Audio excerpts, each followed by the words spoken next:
പിതാവിന്റെയും പുത്രന്റെയും പരിശുദ്ധാത്മാവിന്റെയും നാമത്തിൽ ആമേൻ. അമ്മേ പരിശുദ്ധ അമ്മേ, അമ്മേ പരിശുദ്ധമേ, ദൈവമാതാവേ, കൃപാസനത്തിലൂടെ ഞങ്ങൾക്കും ഞങ്ങളുടെ ദേശത്തിനും അമ്മ മധ്യസ്ഥം തേടി തന്ന എല്ലാ അനുഗ്രഹങ്ങൾക്കും കൃപകൾക്കും ഞങ്ങളിപ്പോൾ ഹൃദയം നിറഞ്ഞ നന്ദി പറയുന്നു.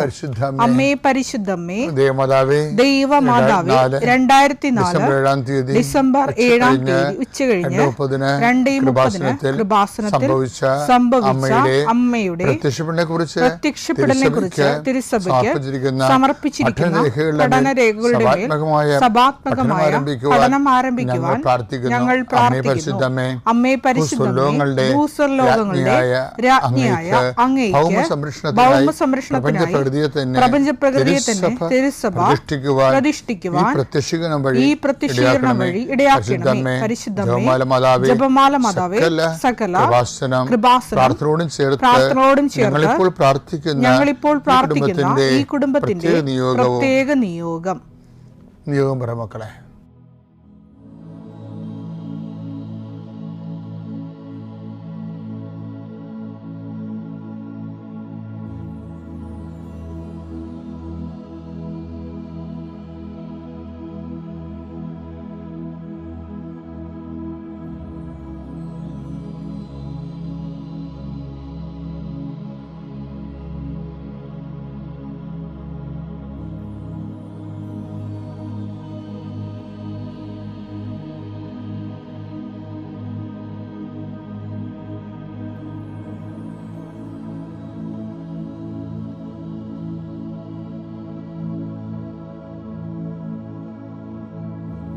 അമ്മയുടെ പ്രത്യക്ഷീകരണത്തിന്റെ ഈ അനുഗ്രഹവേളയിൽ ഞങ്ങൾക്ക് സാധിച്ചു തരുവാൻ കനിയണമേ. ആമേൻ. വിശ്വാസ പ്രമാണം. സർവശക്തനായ പിതാവും ആകാശത്തിന്റെയും ഭൂമിയുടെയും സൃഷ്ടാവുമായ ദൈവത്തിൽ ഞാൻ വിശ്വസിക്കുന്നു. അവിടുത്തെ ഏകപുത്രനും ഞങ്ങളുടെ കർത്താവുമായ ഈശോമിശിഹായിലും ഞാൻ വിശ്വസിക്കുന്നു. ഈ പുത്രൻ പരിശുദ്ധാത്മാവിനാൽ ഗർഭസ്ഥനായി കന്യകാമറിയത്തിൽ നിന്ന് പിറന്ന് പൊന്തിയോസ് പീലാത്തോസിന്റെ കാലത്ത് പീഡകൾ സഹിച്ച് കുരിശിൽ തറയ്ക്കപ്പെട്ട് മരിച്ച് അടക്കപ്പെട്ട് പാതാളങ്ങളിൽ ഇറങ്ങി മരിച്ചവരുടെ ഇടയിൽ നിന്ന് 3-ാം നാൾ ഉയർത്ത് സ്വർഗത്തിലേക്ക് എഴുന്നള്ളി സർവശക്തിയുള്ള പിതാവായ ദൈവത്തിന്റെ വലതുഭാഗത്തിരിക്കുന്നു. അവിടെ നിന്ന് ജീവിക്കുന്നവരെയും മരിച്ചവരെയും വിധിക്കുവാൻ വരുമെന്നും ഞാൻ വിശ്വസിക്കുന്നു. പരിശുദ്ധാത്മാവിലും ഞാൻ വിശ്വസിക്കുന്നു. വിശുദ്ധ കത്തോലിക്കാ സഭയിലും പുണ്യവാന്മാരുടെ ഐക്യത്തിലും പാപങ്ങളുടെ മോചനത്തിലും ശരീരത്തിന്റെ ഉയർപ്പിലും നിത്യമായ ജീവിതത്തിലും ഞാൻ വിശ്വസിക്കുന്നു. ആമേൻ. സ്വർഗ്ഗസ്ഥനായ ഞങ്ങളുടെ പിതാവേ, അങ്ങയുടെ നാമം പൂജിതമാകണമേ. അങ്ങയുടെ രാജ്യം വരണമേ. അങ്ങയുടെ തിരുമനസ് സ്വർഗത്തിലെ പോലെ ഭൂമിയിലും ആകണമേ. അന്നു വേണ്ടുന്ന ആഹാരം ഇന്ന് ഞങ്ങൾക്ക് തരണമേ. ഞങ്ങളോട് തെറ്റ് ചെയ്യുന്നവരോട് ഞങ്ങൾ ക്ഷമിക്കുന്നത് പോലെ ഞങ്ങളുടെ തെറ്റുകൾ ഞങ്ങളോടും ക്ഷമിക്കണമേ. ഞങ്ങളെ പ്രലോഭനത്തിൽ ഉൾപ്പെടുത്തരുതേ, തിന്മയിൽ ഞങ്ങൾ രക്ഷിക്കണമേ. ആമേൻ. നന്മ നിറഞ്ഞ മറിയമേ, സ്വസ്തി. കർത്താവ് അങ്ങയുടെ കൂടെ സ്ത്രീകളിൽ അങ്ങ് അനുഗ്രഹിക്കപ്പെട്ടവളാകുന്നു. അങ്ങയുടെ ഉദരത്തിൻ ഫലമായി ഈശോ അനുഗ്രഹിക്കപ്പെട്ടവനാകുന്നു. പരിശുദ്ധ മറിയമേ, തമ്പുരാന്റെ അമ്മേ, പാപികളായ ഞങ്ങൾക്ക് വേണ്ടി ഇപ്പോഴും ഞങ്ങളുടെ മരണസമയത്തും തമ്പുരാനോട് അപേക്ഷിക്കണമേ. ആമേൻ. കർത്താവേ, നിന്റെ ഉന്നതമായ നാമത്തിന് സ്തോത്രം ചെയ്യും. കർത്താവേ, നിന്റെ വിശുദ്ധ പൗരോഹിത്യത്തെ മഹത്വപ്പെടുത്തണമേ. കർത്താവേ, സഭയിലുള്ള സാന്നിധ്യം പ്രകടമാക്കണമേ. 40 വർഷം ഞാൻ അർപ്പിച്ച കൃപാന്റെ യുഗതിയാൽ കൃപാസ്ഥാനത്താറെ ജീവനോടെ പ്രത്യക്ഷപ്പെട്ട മാതാവിന്റെ മാധ്യസ്ഥ ഇന്ന് അങ്ങയുടെ മക്കളെ പ്രാർത്ഥന കൂടുന്ന എല്ലാ മക്കൾക്ക് വേണ്ടി പ്രാർത്ഥിക്കുകയാണ്. നിന്റെ കൂടെ അമ്മ ഉണ്ടാവുമെന്ന് നീ ഓർക്കണം ദൈവപൈതലേ. കർത്താവ്, കിടപ്പായിപ്പോയവർ, ഇങ്ങനെ ഒരു ആരോഗ്യമുണ്ട് പക്ഷെ കിടന്നു പോയവർ, ചിലപ്പോൾ അപകടം ഉണ്ടായി കിടന്നു പോയവർ, കർത്താവെ പ്രഷർ വന്ന് കിടന്നു പോയവർ, കർത്താവിൻ്റെ തിരുമുറുവാർന്ന വലതുകരം ആണിപ്പെടുതാടുന്ന അത്ഭുതകരം ആ കിടന്നുപോയ മക്കളുടെ മേൽ ശരീരത്തിൽ തലയ്ക്കപ്പെടട്ടെ. യേശുക്രിസ്തു ഉന്നതമായ നാമത്തിൽ നീ സൗഖ്യം പ്രാപിക്കട്ടെ എന്ന് കൽപ്പിക്കുന്നു. കർത്താവേ, പടലപ്പിണക്കങ്ങളും തൊഴുത്തിൽ കുത്തും മൂലം കുടുംബത്തിൽ കലഹവും കോലാഹലങ്ങളും സമാധാനം നഷ്ടപ്പെട്ട കുടുംബങ്ങളും. ഏത് ഭവനത്തിൽ പ്രവേശിക്കുമ്പോഴും ആ ഭവന സമാധാനം ആശംസിക്കണം.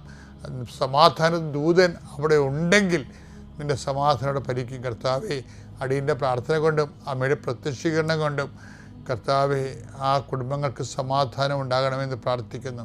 പഠിക്കാൻ പോകുന്ന കുഞ്ഞുങ്ങൾ, പഠിക്കുന്നതിന് വേണ്ടി ഒരുങ്ങുന്ന കുഞ്ഞുങ്ങൾ, കർത്താവേ, എന്തെല്ലാം കാര്യങ്ങൾക്ക് വേണ്ടി മക്കൾ വേദനിച്ചുകൊണ്ട് ആശങ്കപ്പെട്ടുകൊണ്ട് കണ്ണുനീരോടെ വിഷമിക്കുന്നുണ്ടോ ആ മേഖലയിലെല്ലാം പരിശുദ്ധാത്മ പ്രവർത്തിച്ചുകൊണ്ട് നിൻ്റെ വിഷയത്തിൽ ദൈവം തീരുമാനമെടുക്കാൻ പോകുന്നു. കർത്താവിൻ്റെ മുമ്പിൽ നീ ജാഗ്രതയോടെ പെരുമാറുക. കർത്താവെ, അകലം വിട്ടുപോകുന്നവർ, രാജ്യം വിട്ടുപോകുന്നവർ, വീട് വിട്ടുപോകുന്നവർ, ഞങ്ങൾ കണ്ണുമ്പിളും മറയുന്നവർ കർത്താവിൻ്റെ കൃപയാൽ നിറക്കപ്പെടട്ടെ എന്ന് പ്രാർത്ഥിക്കുന്നു.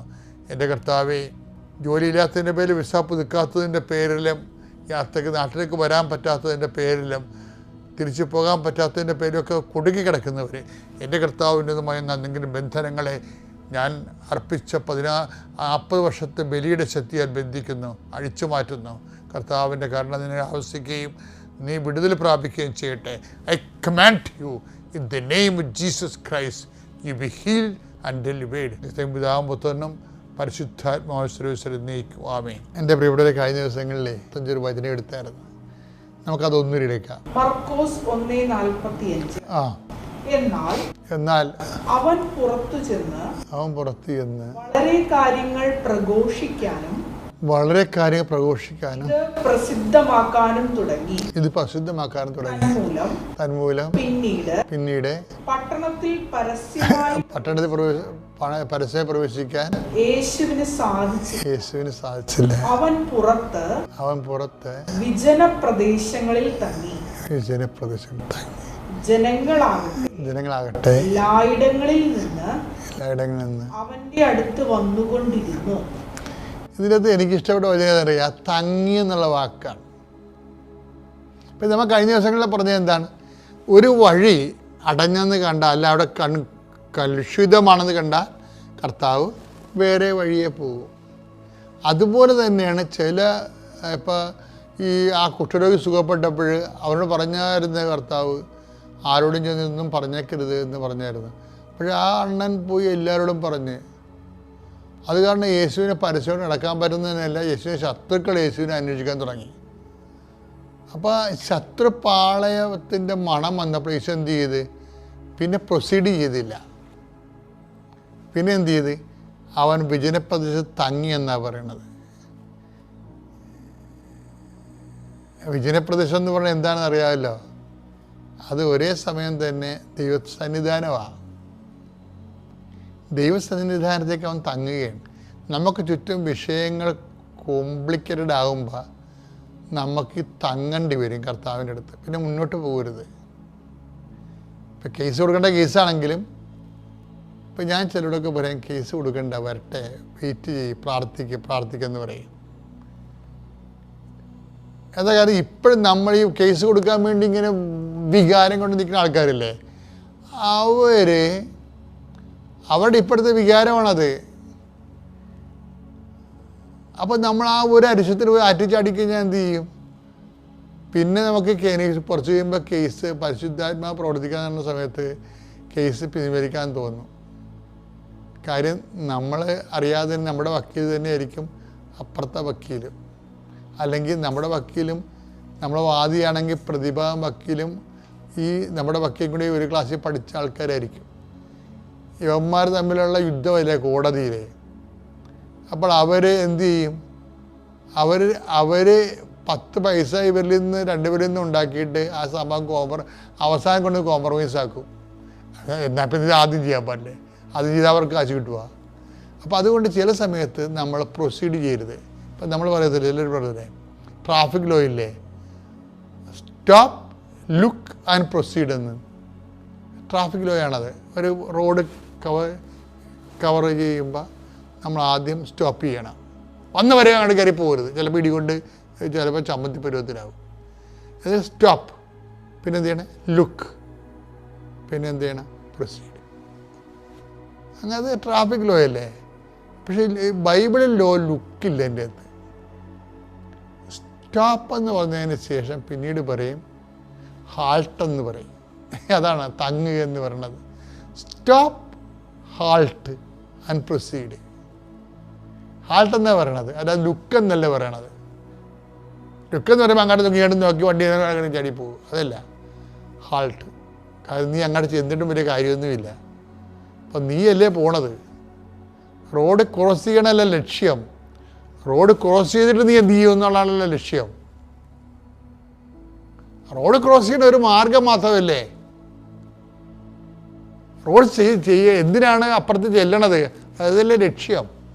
അപ്പം അതുകൊണ്ട് ബൈബിൾ പറയും സ്റ്റോപ്പ്, ലുക്ക് ആൻഡ് പ്രൊസീഡ് അല്ല, സ്റ്റോപ്പ്, ഹാൾട്ട് ആൻഡ് പ്രൊസീഡ്. ചില സമയത്ത് ഹോൾട്ട് ചെയ്യണം, കേസൊന്നും കൊടുക്കേണ്ട, അവിടെ നിൽക്കാൻ പറയണം, നിൽക്കട്ടെ, എന്നിട്ട് പ്രെയർ ചെയ്യണം, എംപവർ ചെയ്യണം.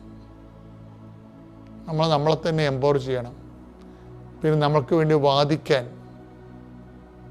കർത്താവ് ഫീൽഡിൽ വരണവരെ നമ്മൾ വെയിറ്റ് ചെയ്യണം. കാരണം ദൈവം പണ്ടുപോലെ വാദിക്കുന്ന ആളാണ്, തൻ്റെ മക്കൾക്ക് വേണ്ടി വാദിക്കുന്ന ആളാണ്. അപ്പം നമ്മളെന്താ ചെയ്യണത്, തൻ്റെ മക്കളായിരിക്കാൻ വേണ്ടിയുള്ള യോഗ്യത നേടാൻ വേണ്ടിയാണ് നമ്മളെ തന്നെ ഒരുക്കണം സുവിശേഷവിഹിതമായിട്ട്. പിതാവിൻ്റെയും പുത്രൻ്റെയും പരിശുദ്ധാത്മാ. ഞാൻ ഇങ്ങനെ തന്നെ പറഞ്ഞു, മഞ്ഞയും ചുമന്നയും കളറിൽ അത് പൊട്ടിയൊഴുകി, മുണ്ട് നനഞ്ഞു, ബെഡ് നനഞ്ഞു. അങ്ങനെ ആ ഓർഡറിൽ തന്നെ എൻ്റെ മമ്മി പറയണമെന്ന് പറഞ്ഞു. ഞാൻ ഫോൺ വിളിച്ചു, എൻ്റെ മമ്മി എടുത്തു. മമ്മി ഈ സെയിം വാക്കുകൾ, ഞാൻ എന്താണോ മാതാവിനോട് ആ സെയിം വാക്കിൽ സെയിം ഓർഡറിൽ മമ്മി എന്നോട് പറഞ്ഞു. ഞാൻ കരഞ്ഞു. അപ്പം മമ്മി എന്നോട് ചോദിച്ചു എന്തിനാ നീ കരഞ്ഞു? ഞാൻ പറഞ്ഞു മമ്മി ഞാൻ മാതാവിനോട് അടയാളം ആവശ്യപ്പെട്ടു, എൻ്റെ മമ്മി ഇങ്ങനെ എന്നെ പറയണമെന്ന്. അപ്പോൾ അത് വേറൊരു അനുഗ്രഹം ഞങ്ങൾക്ക് കിട്ടി. പിന്നെ എൻ്റെ ഉടമ്പടി ഇങ്ങനെ കണ്ടിന്യൂ ചെയ്തുകൊണ്ടിരുന്നു. അപ്പോൾ ദൈവത്തെ മഹത്വപ്പെടുത്താനും എൻ്റെ വിശ്വാസം വർദ്ധിപ്പിക്കാനായിട്ട് ഓരോരോ അടയാളങ്ങൾ തന്നുകൊണ്ടിരുന്നു. അപ്പോൾ തുടക്കത്തിൽ തന്നെ ഉടമ്പടി തൈലം ഞാൻ മാതാവിനോട് പറഞ്ഞു, മാതാവേ ഈ ഉടമ്പടി തൈലം എന്ന് പറയുന്നത് അത്ഭുതമുണ്ടെങ്കിൽ ഞാൻ എൻ്റെ മേമ്മയുടെ കാലുമേ അരുമ്പാറ ഉണ്ടായിരുന്നു, അത് പറ്റിക്കൊടുക്കും. 5 ദിവസം കഴിഞ്ഞ് എനിക്ക് കാണണം അത് പൊളിഞ്ഞു പോകുന്നത്. 5-ാം ദിവസം ഞാൻ ചെന്നപ്പോൾ അതുപോലെ തന്നെ അത് പൊളിഞ്ഞു പോയി. അങ്ങനെ ഓരോ കാര്യം കൊണ്ട് എൻ്റെ വിശ്വാസം വർദ്ധിച്ചുകൊണ്ടിരുന്നു. പിന്നെ അങ്ങനെ കുറച്ച് മാസങ്ങൾ കഴിഞ്ഞപ്പോൾ എൻ്റെ അച്ചാച്ചൻ ഇവിടെ നാട്ടിലായിരുന്നു. അച്ചാച്ചൻ്റെ കുഞ്ഞ് വിരൽ രക്തോട്ടമില്ലാതെ സർജറി ചെയ്യേണ്ട അവസ്ഥയൊക്കെ വന്നു, നെക്രോസിസൊക്കെ ആയി. അപ്പോഴും ഞാനിതുപോലെ തന്നെ, അപ്പോൾ അച്ചാച്ചന് ഉടമ്പടിയല്ല കൃപാസനം എന്ന് പറയുമ്പോൾ അത്ര ഒരു വിശ്വാസം ഉണ്ടായിരുന്നില്ല. ഞാൻ അച്ചാച്ചന് വേണ്ടി പ്രാർത്ഥിച്ചു. ഇതുപോലെ തന്നെ ഉടമ്പടി തേൻ അച്ചാച്ചന് കൊടുക്കാൻ പറ്റി. ഞാൻ അവിടെ ആയിരുന്നെങ്കിലും ഇവിടെ മമ്മിയുടെ ചേച്ചിമാരുടെ കയ്യിൽ അതുണ്ടായിരുന്നു. അങ്ങനെ അത് കൊടുത്തു. അങ്ങനെ അച്ചാച്ചൻ്റെ ആ വിരലും സുഖപ്പെട്ടു. അച്ചാച്ചൻ അത് വളരെ കറക്റ്റായിട്ട് പറഞ്ഞു. അത് പഴുത്ത് ഇങ്ങനെ വെണ്ണീരായിരിക്കുമായിരുന്നു, അത് പെട്ടെന്ന് ഉണങ്ങി, അത് ഹീലായി.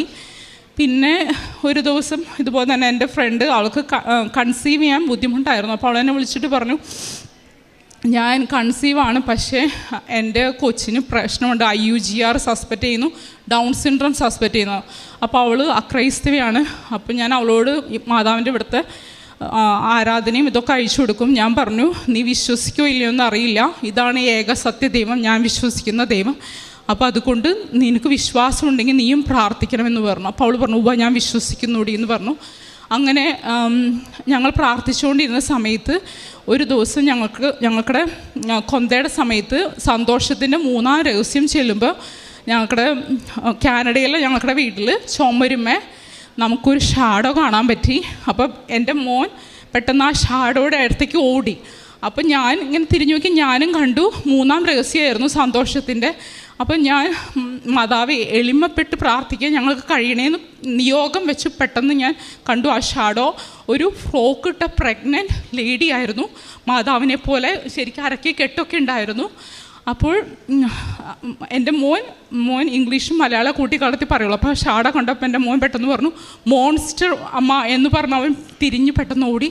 എൻ്റെ ഹസ്ബൻഡും കണ്ടതാണ്, പക്ഷെ മാതാവ് പ്രഗ്നൻ്റ് ആയിരുന്നു. അപ്പം ഞാൻ വിശ്വസിച്ചു ഒരടയാളം ഞങ്ങൾക്ക് തന്നതാണ്, ആ എൻ്റെ ഫ്രണ്ടിൻ്റെ കൊച്ചിന് ഒരു കുഴപ്പവും ഉണ്ടാവില്ല എന്ന് ഞാൻ വിശ്വസിച്ചു. അതുപോലെ തന്നെ ആ കൊച്ചിനെ വെയിറ്റ് കുറവാണെന്ന് പറഞ്ഞാൽ അവർ സിസേറിയൻ ചെയ്ത് പുറത്തെടുത്തു. പക്ഷേ ആ കൊച്ചിന് ഒരു കുഴപ്പമില്ലാത്ത നോർമൽ കൊച്ചാണ്. ആ കൊച്ച് 2.8 കിലോ ഉണ്ടായിരുന്നു, ഒരു കുഴപ്പമില്ല ആ കൊച്ചിന്. പിന്നെ അതുപോലെ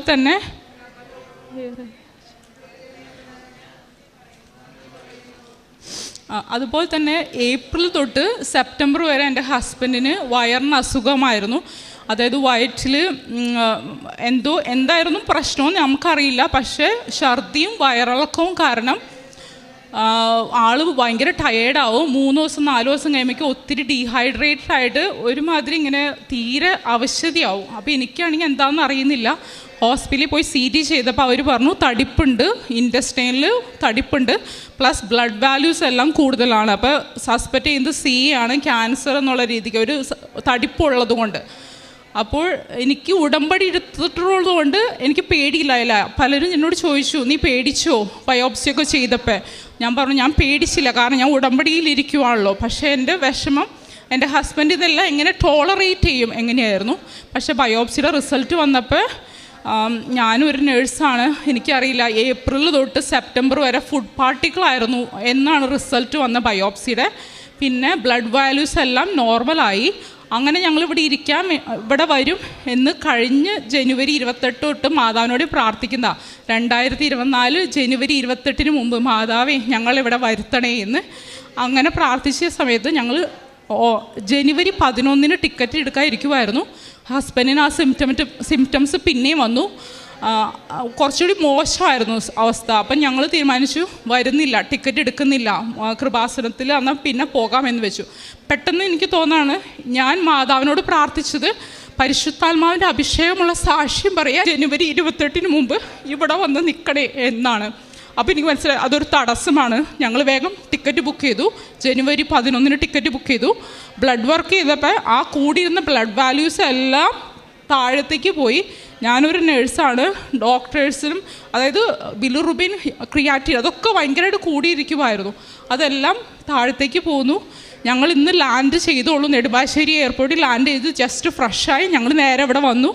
ഉടമ്പടി പുതുക്കി മാതാവിൻ്റെയും ഈശോയുടെ അനുഗ്രഹത്തെ ഞാൻ സാക്ഷ്യം പറയാൻ പറ്റി. പിന്നെ ഞാൻ നേഴ്സാണ് പോയിട്ട് വർക്ക് ചെയ്യുന്നത്. അപ്പോൾ ഞങ്ങളുടെ ഹോസ്പിറ്റലിൽ ഡെലിവറി എടുക്കുന്ന ഹോസ്പിറ്റലല്ല. അപ്പോൾ 25 ആഴ്ച പ്രഗ്നൻ്റായ ഒരമ്മച്ചിനെ ഒരു വുമൻ, അവിടുത്തെ ഇംഗ്ലീഷുകാരിയാണ്, അവർ ഞങ്ങളുടെ ഹോസ്പിറ്റലിൽ വന്നു. അമ്മേനെ രക്ഷിക്കാൻ വേണ്ടി പാരാമെഡിക്സുകാർ ഞങ്ങൾ ഹോസ്പിറ്റലിലേക്ക് കൊണ്ടുവന്നേ. അപ്പം ഞങ്ങൾക്ക് വേറെ നിവൃത്തിയില്ല, ഞങ്ങൾക്ക് ട്രെയിനിങ് ഇല്ലെങ്കിലും ഞങ്ങൾ പോയി അവരെ ഹെൽപ്പ് ചെയ്യണമായിരുന്നു. അപ്പോൾ എൻ്റെ ഉടമ്പടി കാശ് രൂപ എപ്പോഴും എൻ്റെ ഇടത്തെ പോക്കറ്റിൽ, യൂണിഫോമിൻ്റെ ഇടത്തെ പോക്കറ്റിൽ എന്നും ഉണ്ടാവും ഞാൻ ജോലിക്ക് പോകുമ്പോൾ. അപ്പം ഞാൻ തട്ടിയിട്ട് പറഞ്ഞു മാതാവേ ഞാൻ എന്തിനാ പോകുന്നേ, എനിക്ക് 25 ആഴ്ചയായ കൊച്ചിനെ ബോഡി കാണാൻ വയ്യ എന്ന് പറഞ്ഞ് ഞാൻ താഴത്തേക്ക് പോയി. പിന്നെ പോസ്റ്റ്മോർട്ടം അല്ലെങ്കിൽ ഡെലിവറി എങ്ങനെ മാനേജ് ചെയ്യണമെന്ന് എനിക്കറിയില്ല. 12 വർഷം മുമ്പ് ഞാൻ 4th ഇയർ നഴ്സിംഗ് പഠിച്ചപ്പോൾ ഉള്ള എക്സ്പീരിയൻസ് എനിക്കുള്ളൂ, വേറെ ഒന്നും എനിക്കറിയില്ല. താഴെ ചെന്നു, 5 മിനിറ്റിനുള്ളിൽ ആ കൊച്ച് പുറത്ത് വന്നു. 800 ഗ്രാം മാത്രം ഉണ്ടായ കൊച്ചാണ്. ഡോക്ടർ പറഞ്ഞു കൊച്ച് ജീവിക്കില്ല എന്ന്. കുറച്ച് കഴിയുമ്പോഴേക്കും കൊച്ചിൻ്റെ റെസ്പിറേഷനും പൾസും കൂടാൻ തുടങ്ങി. കുറച്ച് നേരം കഴിഞ്ഞപ്പോഴേക്കും ജീവിക്കില്ല, 5-10% ജീവിക്കുള്ളൂ എന്ന് പറഞ്ഞ കൊച്ച് 4 മണിക്കൂറത്തോളം ഞങ്ങൾ മാനുവലി ആ കൊച്ചിന് വെൻറ്റിലേഷനും CPRും എല്ലാം കൊടുത്ത് ആ കൊച്ചിന്ന് ജീവനോടെ ഇരിക്കുന്നു.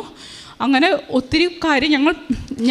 ഒത്തിരി കാര്യം പേഷ്യൻസിന്. അപ്പം ഞാൻ പറഞ്ഞല്ലോ എൻ്റെ ഉടമ്പടി കാശ് എപ്പോഴും എൻ്റെ വലത്തെ പോക്കറ്റിലുണ്ട്. അപ്പം ഞാൻ മാതാവിനോട് പറയും മാതാവേ ഞാൻ ഈ റൂമിൽ കയറാണ്, ഈ പേഷ്യൻ്റ് എന്താ വേണ്ടതെന്ന് മാതാവിനും ഈശോയ്ക്കും അറിയാം, അവരെ സഹായിക്കാൻ എന്നെ സഹായിക്കണേന്ന്, അല്ലെങ്കിൽ അവരോട് മാതാവിനെ പറ്റി പറയാൻ എന്നെ സഹായിക്കണേ എന്ന്, അവർ അർഹതപ്പെട്ട എന്നെ സഹായിക്കണേ. അപ്പോൾ മാതാവിൻ്റെ പ്രസൻസ് ഫീൽ ചെയ്യാൻ വേണ്ടി ഞാൻ ഇടത്തെ പോക്കറ്റിൽ എപ്പോഴും ആ ലോക്കറ്റ് കിടക്കണാൻ തൊട്ട് പ്രാർത്ഥിക്കുമായിരുന്നു. പിന്നെ ഞങ്ങൾക്ക് രണ്ടുപേർക്കും ജോലി പ്രശ്നം ഉണ്ടായിരുന്നു. ഞാൻ വർക്ക് ചെയ്യുന്ന ഹോസ്പിറ്റലിൽ 45 മിനിറ്റ് ദൂരെയായിരുന്നു. അപ്പോൾ എൻ്റെ മോൾക്ക് വയ്യാതെയൊക്കെ ആയപ്പോൾ ഞാൻ പ്രാർത്ഥിച്ചു മാതാവേ എൻ്റെ വീടിനടുത്ത് എനിക്കൊരു ജോലി സ്ഥലം തരണേ എന്ന്.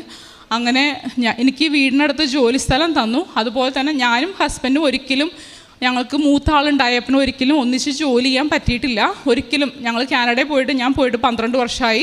എൻ്റെ ഹസ്ബൻഡ് 2005 പോയതാണ്. എനിക്കിതുവരെയായിട്ടും ഞാൻ കേട്ടിട്ടില്ല സെൽഫ് ഷെഡ്യൂൾ ചെയ്യണ ഹോസ്പിറ്റലുണ്ടെന്ന്.